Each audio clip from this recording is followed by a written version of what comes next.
Welcome back, everybody, to the Fantasy Hockey Hacks YouTube channel.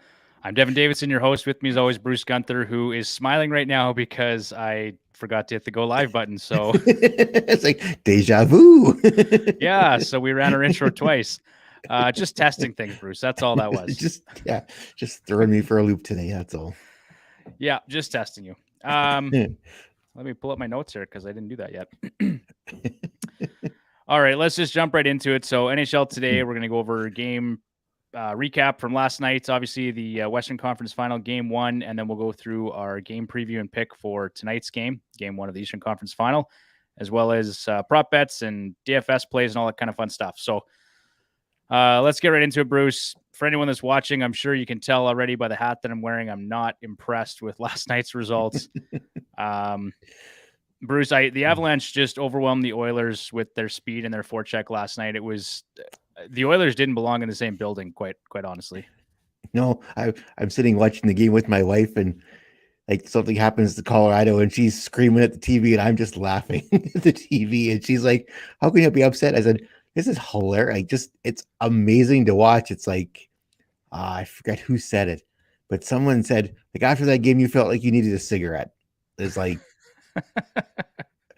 It was just like watching Colorado skate. Like I was telling my wife last night watching it, I said, watching the way Colorado skates is watching the way they went around Vegas last year in the first game of that series. They were just skating circles around Vegas. Yep. And that's pretty much what Colorado did to Edmonton last night. It was, you watch them on the power play and stuff like that. It was just, they were movement, passing, and all of a sudden, oh, look, an open player, and there was a shot, and sometimes it went in, sometimes it didn't. They had the Oilers hemmed in their zone for a couple of minutes a few different times, right? Like they just couldn't get out, and there's some poor turnovers, and it was just not great, right? There's some defensive breakdowns. Like I know one play specifically on the McKinnon goal, Bouchard pinched, right? He pinched in between the blue line and the red line to engage with somebody, and he threw that puck over to the center of the ice. All of a sudden McKinnon's walking around Darnell Nurse and between the five goals. So it was a lot of fun to watch. I'm pretty sure as a coach they probably were not too happy about that, but as a fan I really enjoyed that game. And hey, the team I picked won too, so that was even better. Yeah, we both took Colorado, and I guess that would be my one takeaway that was positive from that one. The Oilers didn't give up. I'll give them that because they were down 7-3 and they came back and made it a 1-goal game late in the third period. Landeskog actually helped me out. So shout out to him because I did cover on the puck line thanks to his late goal with about 13 seconds left in the third period. So there you go. I thought for sure the Oilers were going to tie that game up. I thought for sure it was going to go. I had a tweet ready, Oilers touchdown, but didn't get to use it. So, they were so close. I mean, and I felt the same way, Bruce. They looked like they could have tied it up late, but there was lack of defense on both sides. It was just chances after chances after chances. Yeah, if you like goals, you would have loved that game last night. I had a really tough time with it because I just felt like, for me, it was a bit of a letdown seeing the team. Like they just weren't competing to the same level the Avs were. They're just, the Avalanche, in my opinion, right now are on a different level. And they can make some adjustments and hopefully they're better in game 2, but I just don't know. I thought they'd be a lot closer. And, the start was good, right? It was 1-0 after 5 minutes on the Kane goal. And the Avalanche pretty much took over right after that. And then a few seconds later, it was 1-1. And and then here we go. Speaking about prop bets yesterday, so Nazem Kadri, we had him for over 3.5 shots on goal. He put up 9 shots, Bruce. 9 shots, 11 shot attempts, 8 individual scoring chances for Nazem Kadri yesterday. So big game from him. He was great. Like you watched him, he was all around the net last night. He was great. What else did I want to mention here? In typical Mike Smith fashion, right? Starts game 1 of the series like an absolute dumpster fire. We can't really blame that all on Mike Smith. Obviously, like there's some defensive issues, but there was a few defensive issues there. But hey, it's a good omen, though. It's worked in the last 2 series, so maybe it'll work in this one too. Someone on Twitter said we have the Avs exactly where we want them. Exactly. 19 saves on 25 shots for him. a 13.67 goals against average, a 760 save percentage, and a minus 3.57 goals saved above expected. So obviously you want a lot more from him. And Jay Woodcroft this morning was not showing his cards, but he said that the determination on as to who's starting is going to, it'll be determined tomorrow who's going to start for game 2. Yeah, well, Koskinen came in relief. He only let in 1 goal. He was great. There were some there that I thought for sure were going in, and he pulled out big save. There is, yep. So yeah, it could be interesting to see what happens here tomorrow. He had a 950 save percentage on 21 shots, so pretty good stuff from Koskinen. I do feel like they're still going to go back to Mike Smith for game 2. I'd be surprised if they didn't. Yeah, so would I. Koskinen played well, but yeah, I think they're going to go back to Smith because traditionally, when Smith puts up a stinker like this, he's fantastic in the next game after. Yeah, and if he's terrible again in game 2, I would venture a guess they'll start Koskinen in game 3. Yeah.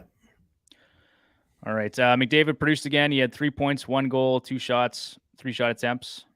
He led all skaters for the Oilers in time on ice at 24-15. Again, speaking of prop bets, Zach Hyman extended his goal streak to 6 games. Evander Kane leading the playoffs with 13 goals. Cale Makar. We said yesterday, and I agreed with you. He was the defenseman to play. 3 points, 1 goal. Whether or not it should actually have counted as a goal is another issue, Bruce. But we should probably talk about that because that is all the hockey world is talking about today. So give me your take on it. So I missed it when it originally happened. I was outside. So when I came in, all I saw was the replays and stuff like that. So when I saw the one replay that was getting posted on Twitter, it's like, well, yeah, it looks like it's on his stick, right? When they show from Makar's left side. When they show from the right side, it shows it's not on his stick. And from everything that I have read, they've said that basically he chipped the puck forward and then crossed the blue line. Is how the NHL sees that. They don't see that as possession. Yeah, and I guess, sorry, Bruce, go ahead. Which is kind of like distinct kicking motion, right? So it's like, is it stick handling? Is it looking back at Coleman, is that a kicking motion? Like it's a little gray there on that. So based on how the NHL described it, yeah, it's a good goal. And then Sportsnet then showed 3 examples from the regular season where the exact same thing happened, and those were all good goals. So there was precedent for it, and that's how the NHL saw it. Yeah, and I guess where I take issue with this is, to me, that's possession. Like Cale Makar has possession because in the examples they were suggesting, like when it's delayed offside and you're chipping a puck in, the puck's off your blade for longer than half a second, right? Yeah. So when I look at this, and I agree, Bruce, when you look at it from the reverse angle, it's off his stick, right? But when you're stick handling, the puck's not on your blade constantly, right? Yeah. And when you watch that in real time, he has possession of the puck. Like, I mean, at this point, it feels like we're splitting hairs as to what possession is. And this kind of goes back to your point about Blake Coleman. You know, what is a distinct kicking motion? So I think, what is possession? I think possession needs to be clearly defined. And in my opinion, Cale Makar had possession of that puck. That was not a dump in. That was not a chipping the puck or pushing it over the line. It was like he had possession of that puck, and Shesterkin was well offside. So, well, one thing he said there, and there was some clarity on that on Twitter this morning. It was not a delayed offside. That rule doesn't apply because it was never ever considered as a delayed offside because the puck was out of the zone, right? And the linesman's hand was never up for offside. Yeah, so the puck. They said that argument was moot because it wasn't considered offside by the linesman. And that was the other thing that I'm kind of just fired up about is like you go and you tie the game, right? It's 2-2 late in the first period. Like that was a big deal for them to score and tie it up before they go into the intermission. And somehow they turn the puck over at their own blue line with 20 seconds left. Like that just shouldn't happen, right? So no, I mean, it shouldn't. Offside being a separate issue, that play can't happen. They have to be better there. And it was a hell of a shot from Makar too. Like give him credit. It was a beauty. It was a beauty shot. Yeah. So, and two, I'll just say that was not the reason the Oilers lost that game last night. Like there was plenty of other reasons. There was lots of defensive reasons why they didn't. Yeah. It was fun to watch though. But I just sat there like jaw on the floor. Like I was like, I can't believe they actually. And so like, and then I was a little less angry after I saw Ron McLean's, and I told you that off air too. Like when Ron McLean had sort of explained the situation, I went, okay, I can at least, I can live with that, right? And just because they've been so badly outplayed, I wasn't getting too worked up about it. But our buddy Dave here, I'm still worked up about it. Don't get me wrong. But our buddy Dave here is an Avs fan, and so I've just been bugging him all day saying it's offside. So we're gonna have some fun with that. Just quickly, the other thing too, just because we don't want to talk about the others all day long, but the Avs did control play, like I said, 5-on-5, 55 Corsi 4 percentage. They outshot Edmonton 43-28. They outchanced them 40-24. And they outscored Edmonton 6-5. So I guess the one positive takeaway there is Edmonton was close 5-on-5 in terms of goals scored. And the total shots were 47-37 in favor of the Avs.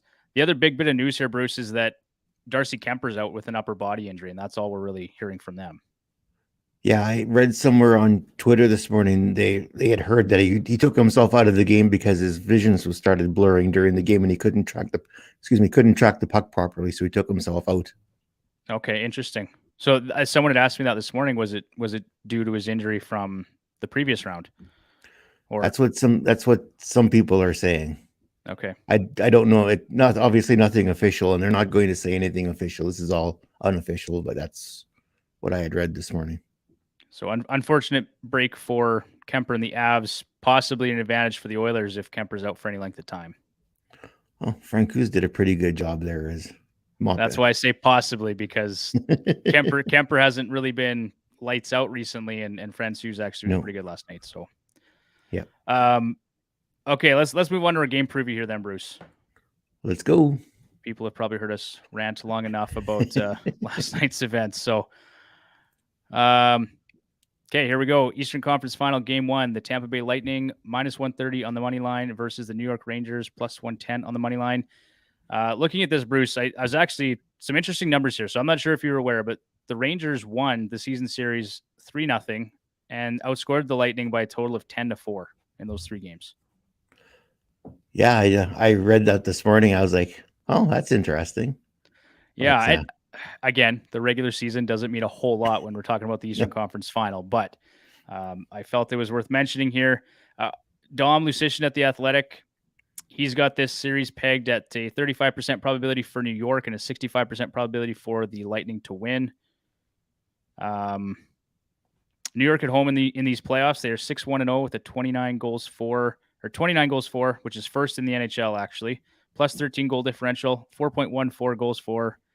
That's fourth in the NHL at home in the playoffs. 34.8% on the power play and 36.9 shots on goal per game. Tampa on the road, 4-2-0, 16 goals for, plus 1 goal differential, 2.67 goals for, and their power play 28.6%. They've only got just over 30 shots on goal, Bruce, on the road in these playoffs. Oh, 30 is not a bad number. No, I just would have expected it to be quite a bit higher. And looking at some of the other teams, like that's 12th actually. That's 12th in terms of playoff teams so far.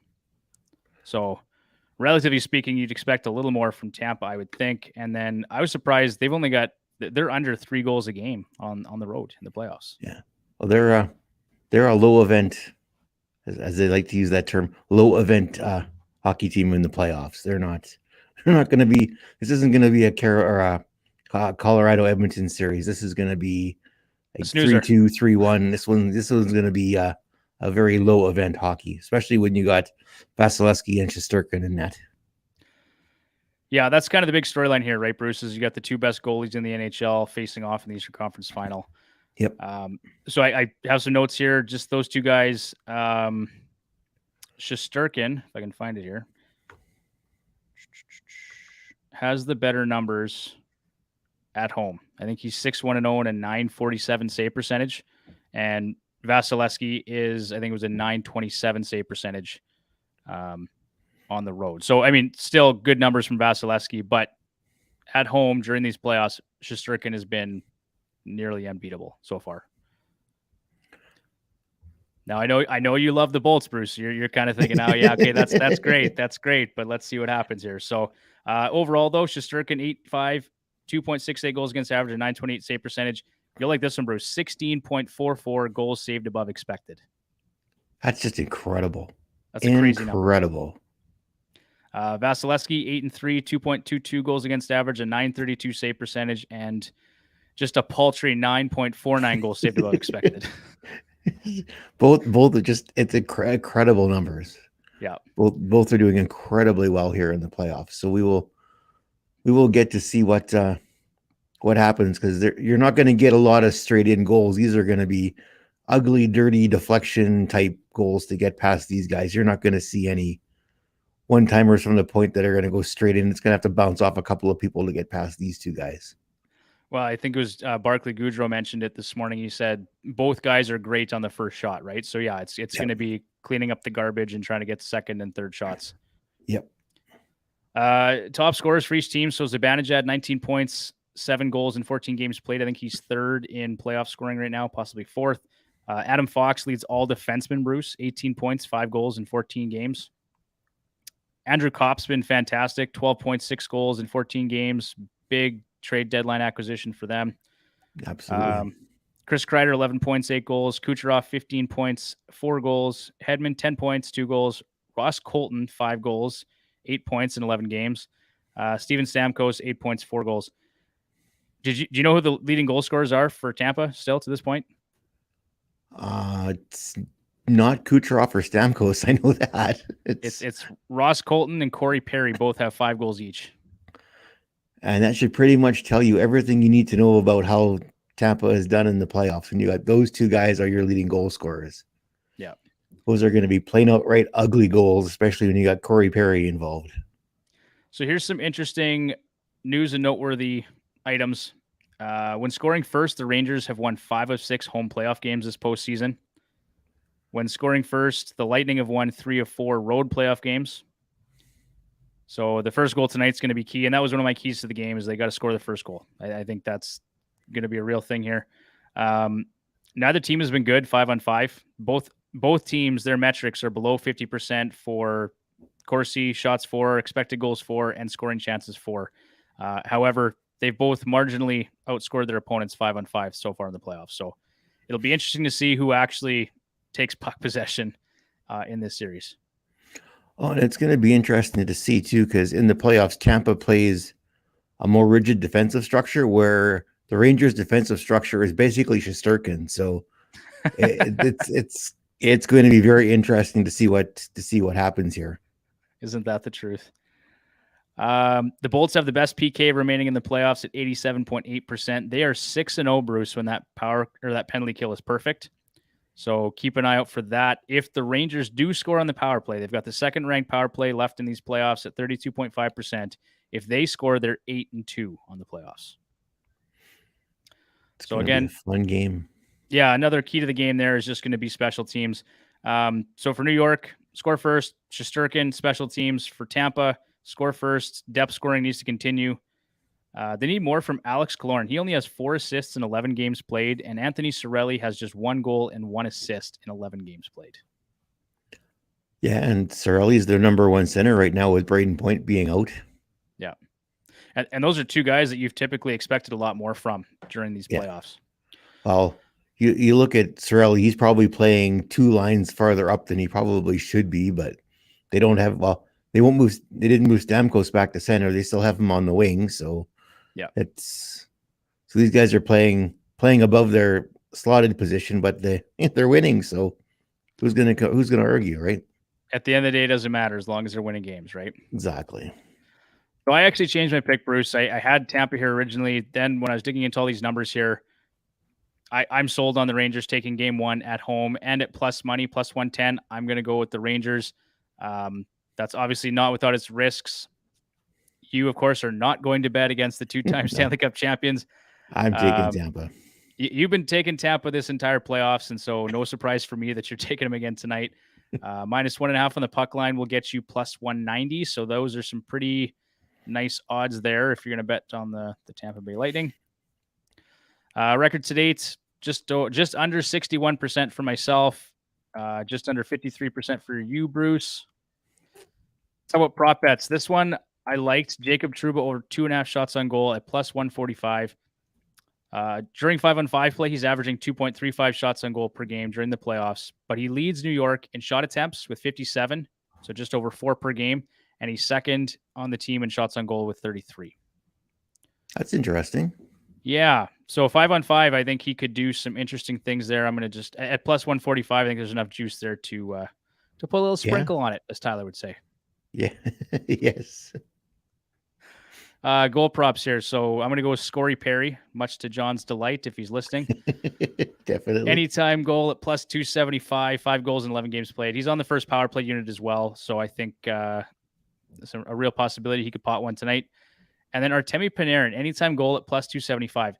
3 of his 4 playoff goals have been at home. He's second in shot attempts with 74. So some interesting things there. I'd like to see that's him an interesting one tonight. Yeah.